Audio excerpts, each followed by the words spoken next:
Today, I want to take you on a journey that goes beyond the surface of our daily struggles and into the very essence of our existence.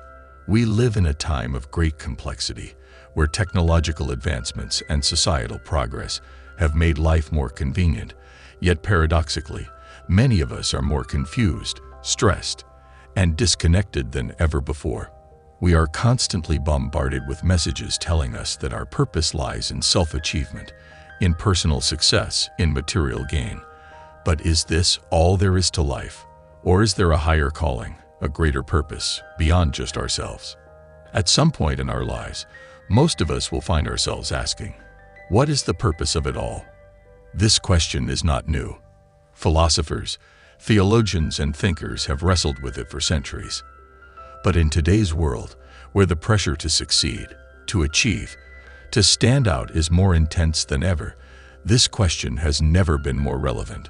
Look around, and you'll see people chasing one thing after another. Chasing wealth, status, recognition, and approval. Chasing the next promotion, the next vacation, the next thing that will supposedly make them happy. But here's the harsh truth. None of it is ever enough. You reach one milestone, and the next one appears in front of you.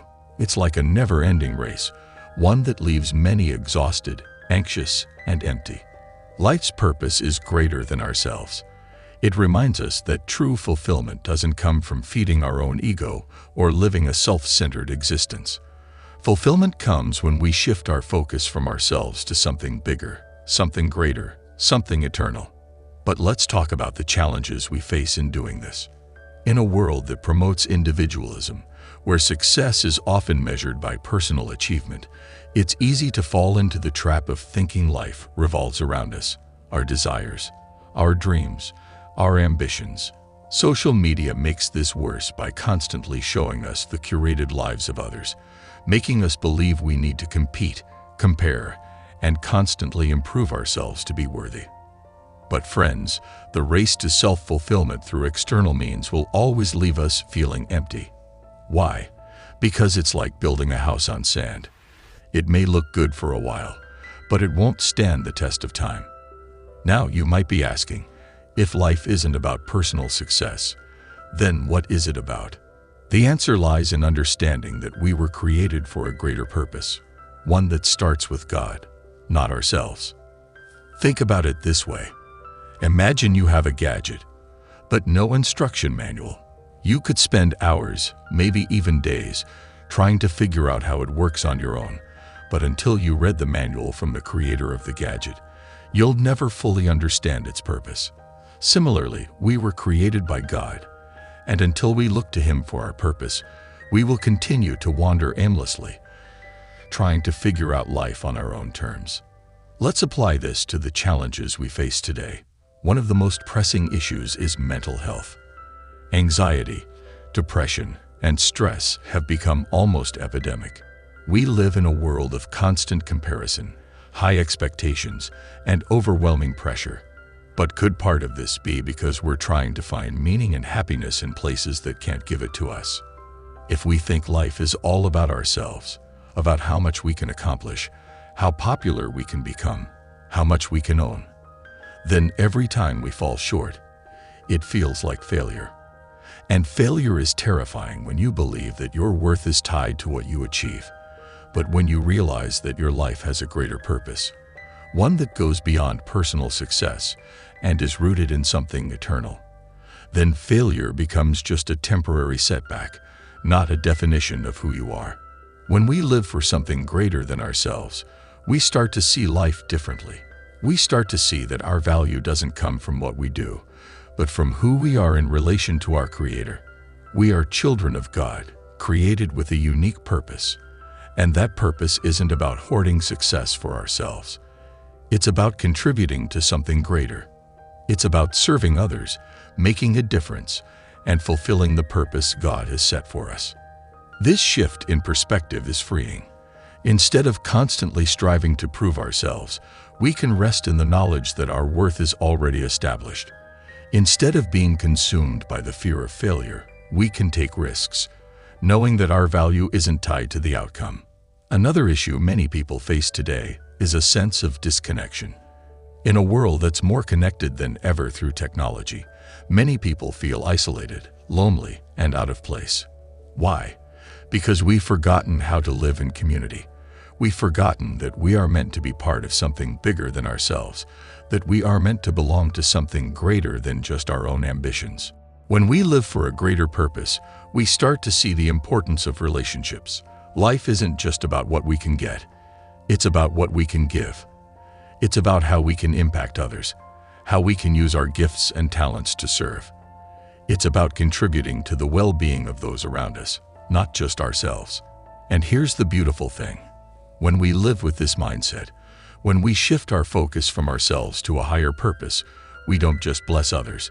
We find our own lives filled with meaning and fulfillment. When we live for God's purpose, we tap into a joy that isn't dependent on circumstances. We find peace even in the midst of challenges because we know that we are part of a greater story, God's story. So, as we navigate the challenges of modern life, the stress, the pressure, the loneliness, remember this: life's purpose is greater than ourselves.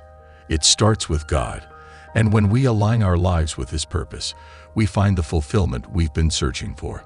To those of you struggling with feelings of inadequacy, remember that your value doesn't come from what the world says, but from the fact that you are created by God for a purpose.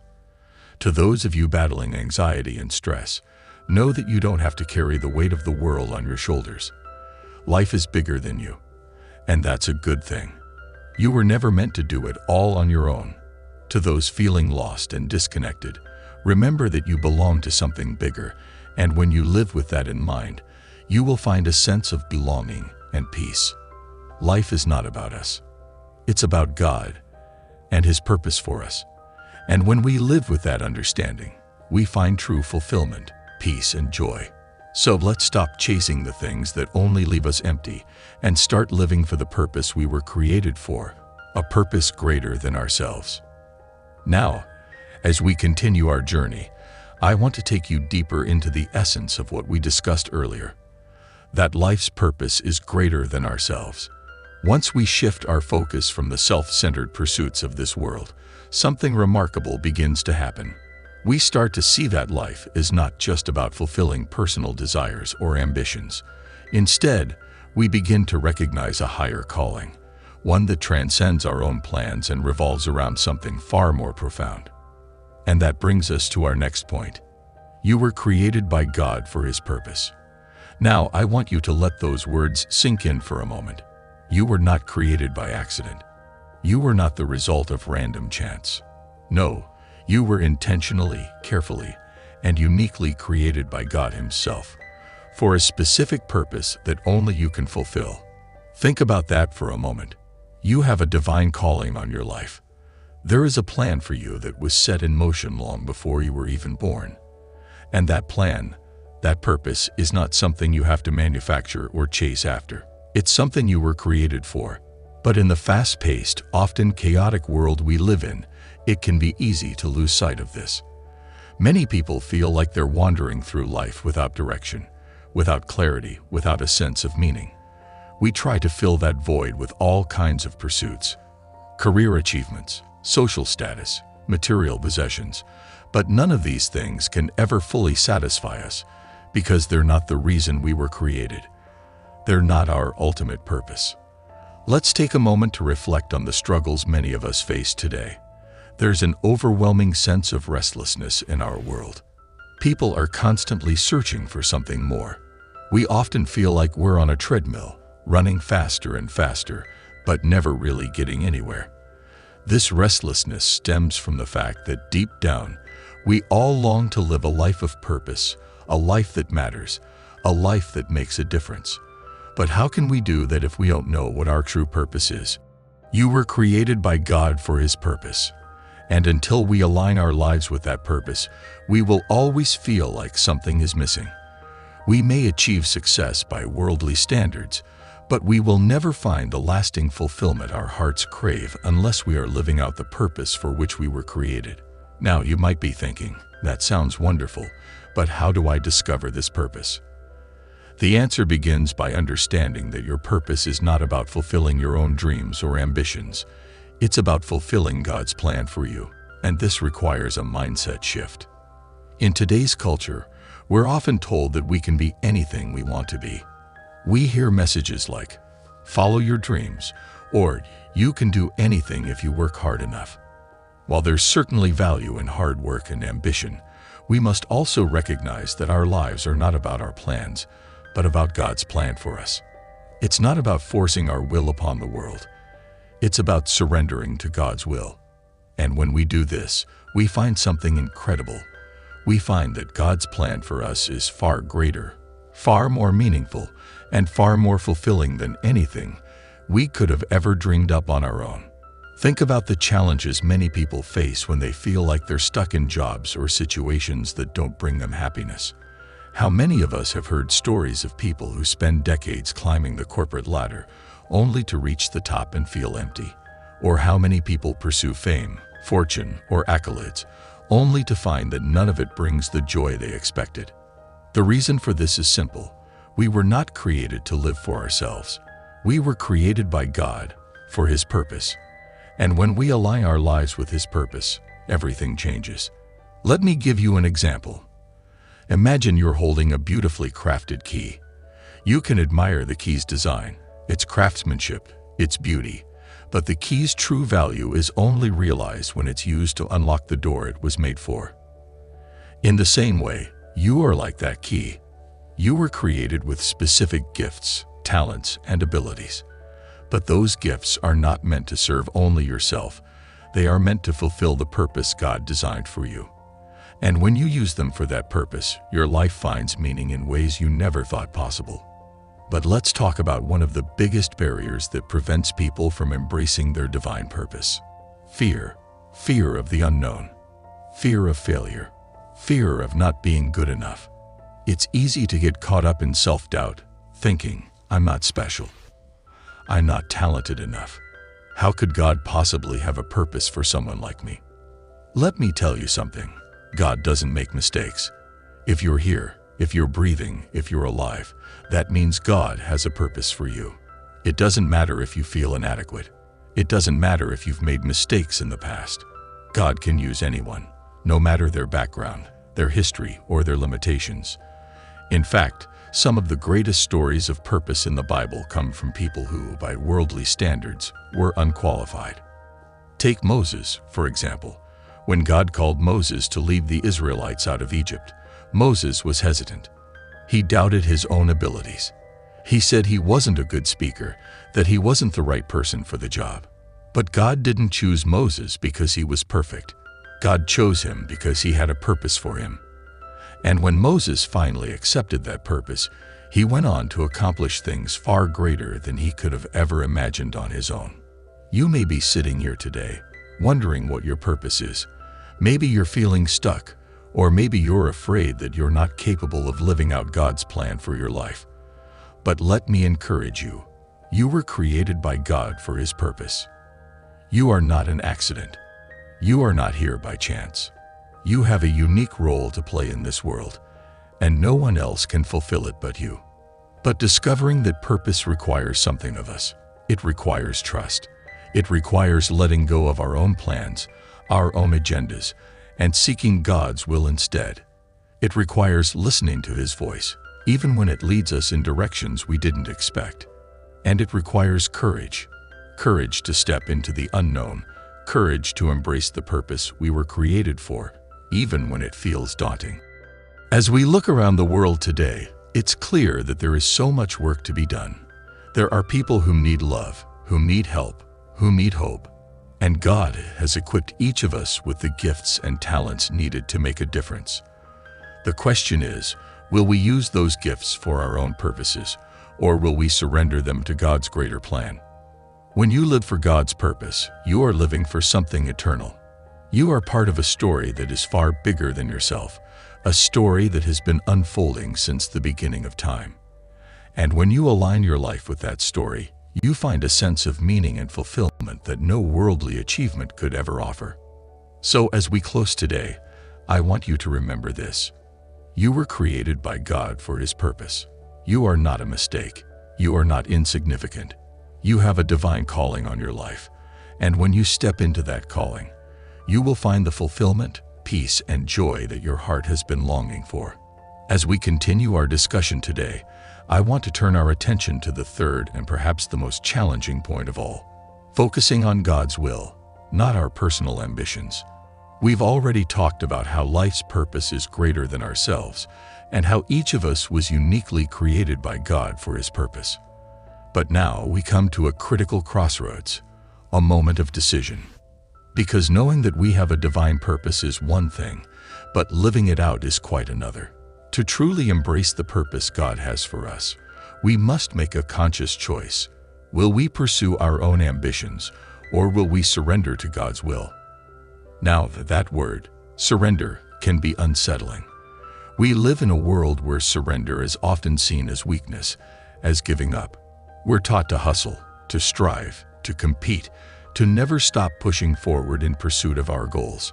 From a young age, we're bombarded with messages that tell us we need to take control of our destiny, that success is all about self-determination and relentless ambition. But here's the thing. Ambition without alignment to God's will is empty. It's like climbing a ladder only to realize, once you reach the top, that it was leaning against the wrong wall. Let me explain what I mean by that. We live in an age of unprecedented opportunity. We can set goals and pursue dreams that past generations could only imagine. But even with all the tools and opportunities we have at our disposal, how many people truly find lasting peace and contentment through personal ambition alone? How many of us know someone who has made it in life, someone who has reached the pinnacle of success by worldly standards, yet still feels unfulfilled? Maybe some of us in this room have experienced it ourselves. The truth is, we weren't created to live solely for ourselves. Personal ambition, while not inherently bad, becomes dangerous when it overshadows God's purpose for our lives. When we prioritize our goals above God's will, we run the risk of missing out on the very thing we were created for, and that leads us to a life of frustration, restlessness, and ultimately, a sense of emptiness. But here's the good news. God's will for our lives is far greater than any personal ambition we could ever have. When we surrender our ambitions and align ourselves with God's purpose, we don't lose, we gain. We gain a life of meaning, a life of peace, a life of joy, because we are no longer striving in our own strength, but resting in God's plan for us. So let's talk about what this looks like in practice. First, we need to recognize that God's will is not always the same as our will. In fact, more often than not, His plans for us will challenge our preconceived ideas about what we want for ourselves. This is because God sees the bigger picture. While we may be focused on immediate success, comfort, or recognition, God is interested in our long-term growth, our character, and how our lives can contribute to His greater plan for humanity. This can be difficult to accept, especially when we've spent years working toward a specific goal. Perhaps you've been pursuing a certain career, relationship, or dream, only to find that doors keep closing. It's easy to become frustrated or discouraged when things don't go as planned. But here's where the wisdom of surrender comes into play. When we focus on God's will, we learn to trust that closed doors are not rejections, but redirections. God, in His infinite wisdom, knows what is best for us, even when we can't see it ourselves. And sometimes, He uses delays, detours, and even disappointments to guide us towards something far greater than we could have imagined. Consider the story of Joseph in the Bible. Joseph had dreams of greatness, visions that one day he would rise to a position of influence and leadership. But before those dreams were realized, Joseph went through years of hardship. He was betrayed by his brothers, sold into slavery, and wrongfully imprisoned.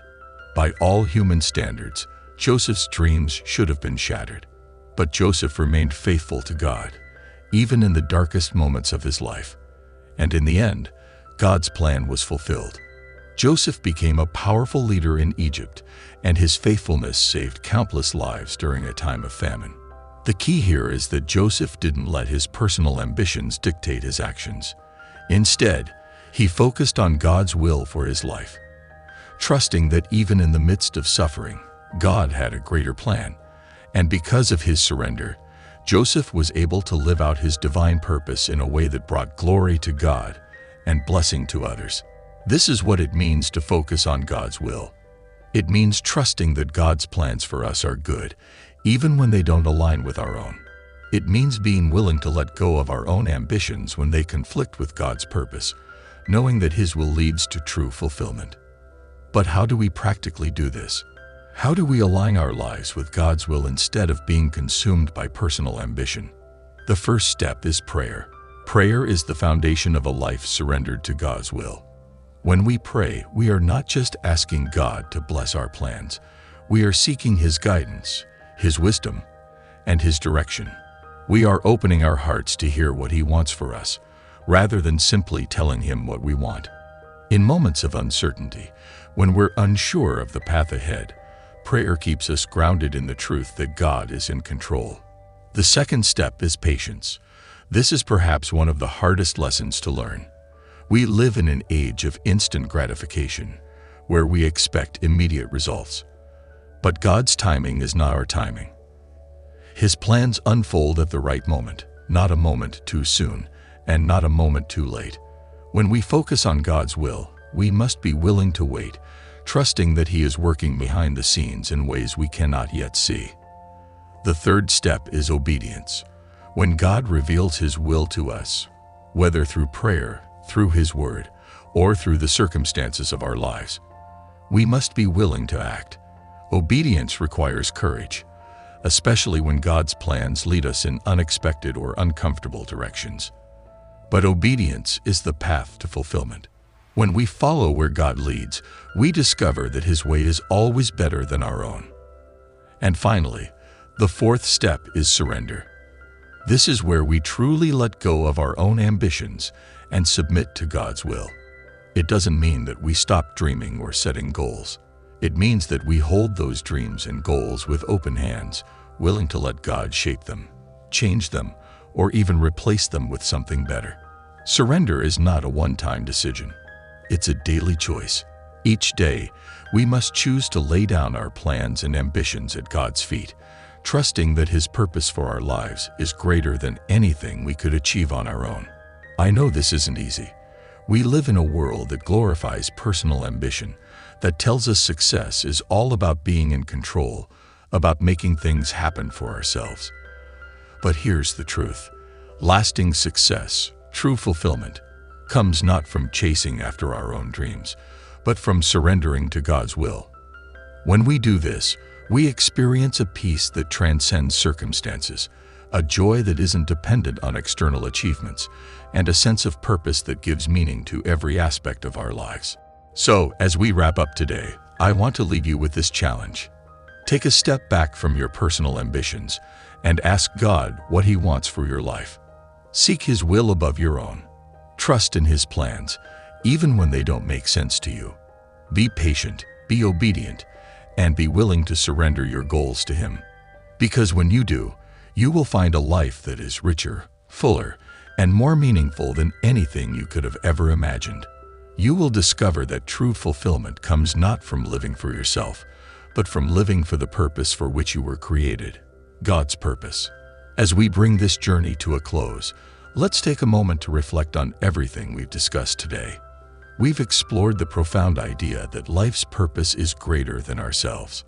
We've realized that our lives are not meant to be centered on personal ambition, but on something far more significant, a purpose designed by God Himself. We've seen that true fulfillment begins when we align our lives with that higher calling, embracing the reality that we were created by God for His purpose.